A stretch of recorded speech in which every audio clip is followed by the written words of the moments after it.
Number 2.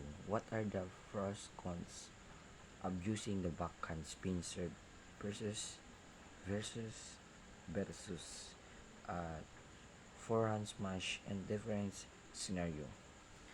Backhand spin is serve offers control and spin variation but lacks power.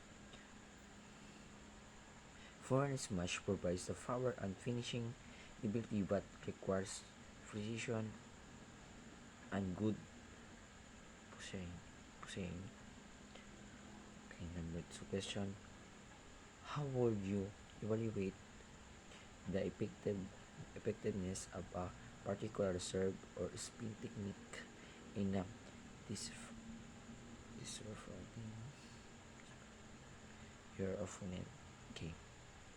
Evaluating serve effect effectiveness effectiveness is judged by how will it disrupt the opponent's force errors or create scoring opportunities.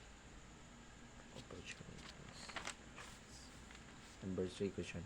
How do different follow types and surfaces that up anti-spin affect shot accuracy, speed, and spin control? Follow types are on surface. Tacky surface, both spin, anti-spin, counter-spin but reduce offense.